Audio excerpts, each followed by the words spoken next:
এই যে বাংলাদেশ সরকারের প্রধানমন্ত্রীর বিশেষ উপদেষ্টা, ব্যক্তিগত উপদেষ্টা এই জাহেদুর রহমান হঠাৎ করে কি কথাবার্তা বলছে বুঝলাম না তো। আগে এক ধরনের কথা বলতো, এই 3-4 দিন আগেও তো এক ধরনের কথা বলতো শেখ হাসিনা সম্পর্কে, অথচ এখন কমপ্লিটলি অনেকটা অ্যাবাউট টার্ন করে 180 ডিগ্রি ঘুরে গিয়ে এখন কি কথাবার্তা বলে বুঝছি না তো। এখন এক কথা তখন এক কথা, আসলে কোনটা সত্য আর কোনটা মিথ্যা এটা নিয়ে তো একটা বিভ্রান্তির মধ্যে পড়ে গেলাম। তো ঘটনা কি, ঘটনা বুঝতে গেলে ছোট্ট একটা ভিডিও ক্লিপ আছে তার বক্তব্যের, সেখান থেকে প্রথমে তার বক্তব্যটা একটু শুনতে হবে হালকাভাবে। হাসিনাও যদি বাংলাদেশে আসেন, উনি তো বলছেন ডিসেম্বরে আসবেন, আমি বহুবার বলেছি তিনি যদি আসেন পূর্ণ নিরাপত্তার সাথে তিনি আসবেন, পূর্ণ নিরাপত্তার সাথে তিনি বিচারিক প্রক্রিয়ায় যাবেন, পূর্ণ অধিকার ভোগ করবেন বিচারিক প্রক্রিয়ায়, যা যা করা দরকার। তারপর আদালত যে সিদ্ধান্ত নেবে সেটা আমরা সবাই মেনে নেব।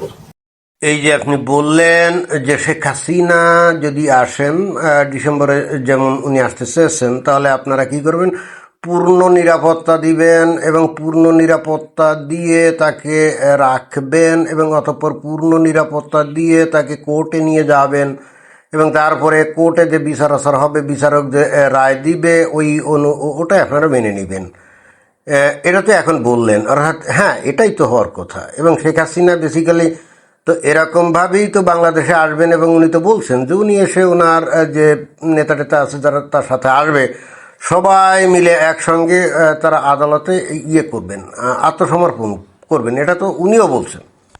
কিন্তু আপনাদের, বিশেষ করে আপনিও এবং আপনাদের অন্যান্য লোক এবং আপনারও যে কথার আগে টোন যেগুলো ছিল সেগুলো তো এরকম ছিল না। আগে তো আপনার টোন কীরকম ছিল? আপনি প্রায় বলতেন যে ভারতকে কি করতে হবে, শেখ হাসিনাকে প্রত্যর্পণ করতে হবে বাংলাদেশের সরকারের কাছে। প্রত্যর্পণ, প্রত্যাবর্তন না, প্রত্যর্পণ এবং প্রত্যাবর্তন টু ডিফারেন্ট ওয়ার্ডস, এবং এদের অর্থ কিন্তু ব্যাপক ব্যাপক তফাৎ। সেটা কীরকম?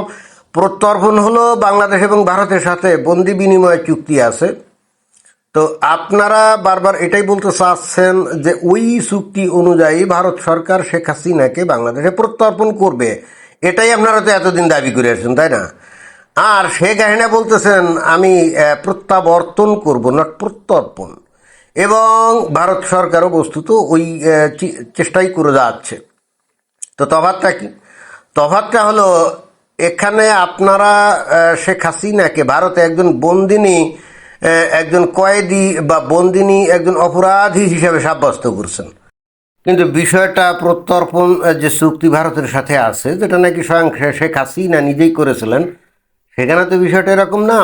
সেখানে তো বিষয়টা হলো যে ভারতে বাংলাদেশের কোনো অপরাধী, দাগি অপরাধী, খুনি, মাফিয়া, চোরা কারবারি, এই ধরনের কোনো কিছু যারা নাকি এই ধরনের কিছু করে আর কি, চোরা কারবারি, মাফিয়া বা খুনি, এরকম অপরাধী যারা বাংলাদেশের থেকে পালিয়ে ভারতে গেছে এবং যদি সেই লোক ভারতের পুলিশের কাছে পুলিশ দ্বারা গ্রেপ্তারকৃত হয় এবং ওখানে জেল হাজতে থাকে, বাংলাদেশ থেকে যদি তাকে বাংলাদেশে ফেরত পাঠানোর জন্য অনুরোধ করা হয়, ওই ধরনের ব্যক্তিকে বাংলাদেশে ফেরত পাঠানো হয়, রাইট?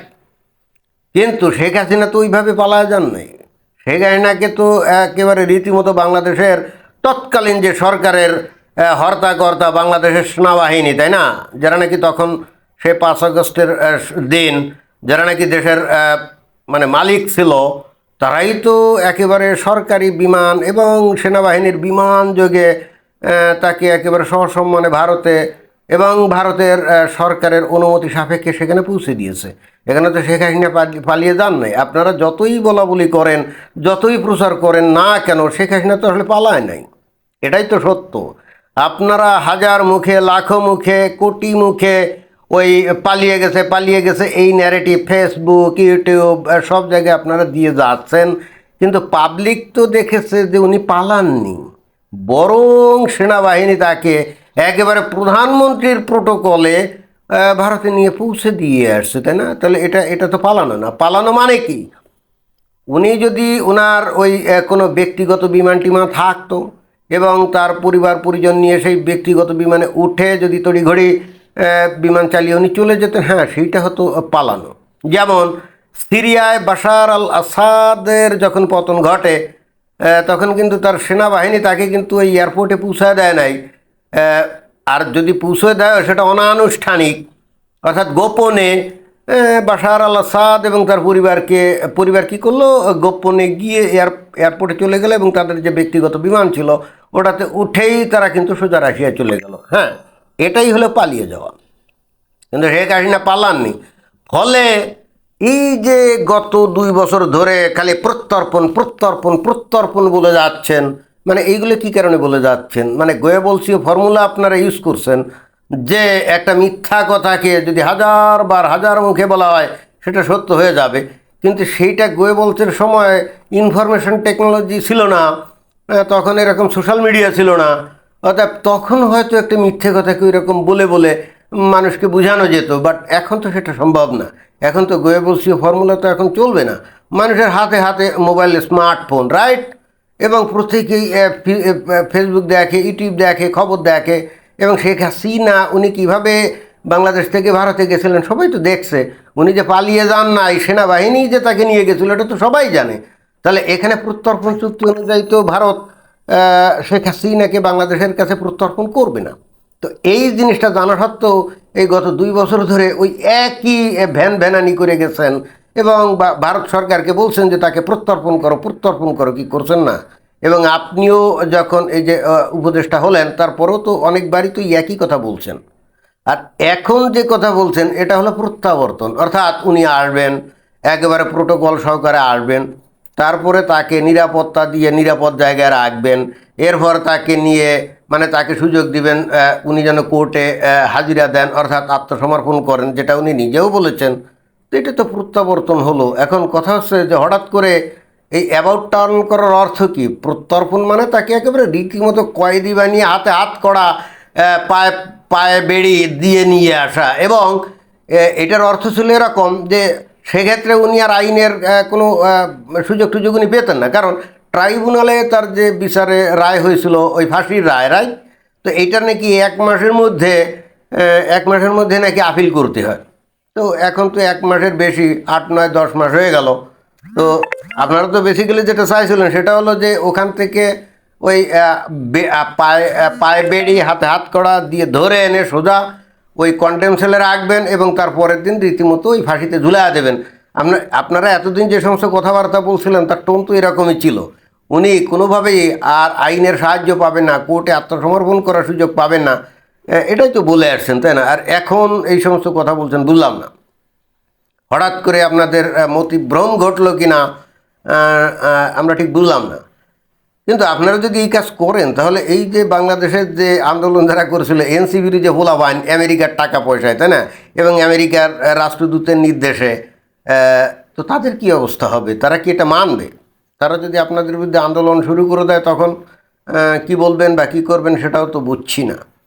তো যাই হোক, তারপরে আপনি এই ধরনের চিন্তা চেতনা যে পাল্টিয়েছেন, আপনার সরকার পাল্টিয়েছে যেটা নাকি আপনি বললেন, অর্থাৎ এটা তো আপনি বলেন না, আপনার সিদ্ধান্ত না, এটা সরকারের সিদ্ধান্ত, আপনি মুখপাত্র হয়ে আপনি সেটা বলে দিলেন। এবং শেখ হাসিনা তো বেসিক্যালি ওটাই চাচ্ছিলেন এবং আপনারা সেটা মেনে নিচ্ছেন, তাই না? তবে হ্যাঁ, না মেনে তো আসলে উপায় নাই। খোদ আপনাদের প্রধানমন্ত্রী উনিও তো কনভিক্টেড আসামি ছিলেন, তাই না? ওনারও তো রায় হয়েছিল যাবজ্জীবন কারাদণ্ড এবং উনি তো বছরের পর বছর ওই যে লন্ডনে ছিলেন এবং সেখান থেকে উনি যখন বাংলাদেশে আসলেন তার আগে কোর্ট কাছারিতে তার কেস কারবার উঠে সব কেস খারিজ, উনি বেকসুর খালাস হয়ে নিষ্কলুষ হয়ে বাংলাদেশে উনি আসলেন, তাই না? অর্থাৎ এখানে বাংলাদেশের প্রধানমন্ত্রী নিজেরই তো মানে নজির আছে যে উনি বাংলাদেশে আত্মসমর্পণের আগেই তার কেস টেস সব খারিজ। তো এখন আন্তর্জাতিক বড় বড় যে দেশ, বিশেষ করে যেমন ধরেন যে আমেরিকা যদি চায় যে বাংলাদেশের সরকারকে যদি বলে যে তারেক জিয়া যেভাবে, মানে তারেক রহমান যেভাবে যে সুযোগ পাইছিলেন লন্ডনে থাকতেই তার কেস সব খারিজ হয়ে গেছিল, এই শেখ হাসিনাকেও ওই দিল্লি থাকতে থাকতে সব কেস খারিজ করে দিতে হবে, তো তখন আপনারা কী করবেন? এবং আমার কেন জানি মনে হচ্ছে এইরকম একটা চাপ আপনাদের উপরে পড়ছে বলে ডাইরেক্টলি হয়তো ওইটা বলতেছেন না যে হ্যাঁ কেস খারিজ করে দেওয়া হবে, এখন ওইটা বলতেছেন না, বাট আগের স্ট্যান্ডিং পয়েন্ট থেকে সরে এসে এখন উনি আইনের সহযোগিতা পাবেন, উনি কোর্টে আত্মসমর্পণ করার সুযোগ পাবেন, অর্থাৎ 1 মাস পার হয়ে যাওয়ার পরে আত্মসমর্পণের যার সুযোগ নেই বলে এতদিন ওই বাংলাদেশে ঢোকা মাত্র ধরেই একেবারে ফাঁসির দড়িতে ঝুলাইয়া দিতেন বলে এর আগে যে ভাব চক্কর, এখান থেকে কিছুটা সরছেন এবং মনে হয় আর কিছুদিন পরে হয়তো এটাই বলবেন যে হ্যাঁ আসলে ট্রাইব্যুনাল তো অবৈধ ছিল, সেই হেতু ট্রাইব্যুনালে যে কেস কারবার বা রায় এগুলো সবই অবৈধ, অতএব এগুলো বাতিল করা হলো। আমার কেন জানি মনে হচ্ছে সেটাই তো মনে হয় যে আর কিছুদিন পরে করবেন, ভাবচক্করে যেটা বোঝা যাচ্ছে। আন্তর্জাতিক পরিমণ্ডলে যে নড়া চড়া মিটিং সেটিং নানা কিছু হচ্ছে, প্রকাশ্যে তো আর আমরা কিছু জানি না, বাট বিভিন্ন গুরুত্বপূর্ণ লোকজনের দৌড়া দৌড়ি মিটিং সেটিং হওয়ার কারণেই তো আপনি এই যে আপনার টোন চেঞ্জ করছেন, তাই না? তো এখন আরও কিছুদিন পরে হয়তো একেবারে পুরো টোন চেঞ্জ করে দেখা যাবে যে বললেন যে না ট্রাইব্যুনাল এগুলো আসলে এই ট্রাইব্যুনালে তার বিচার হওয়ার কথা না, ট্রাইব্যুনালের বিচার এটাই অবৈধ, অতএব উনি বেকসুর খালাস। বিষয়টা এরকম হলে তো হতেও পারে নাকি, দেখা যাক কী হয়, অপেক্ষাতে থাকলাম। ধন্যবাদ।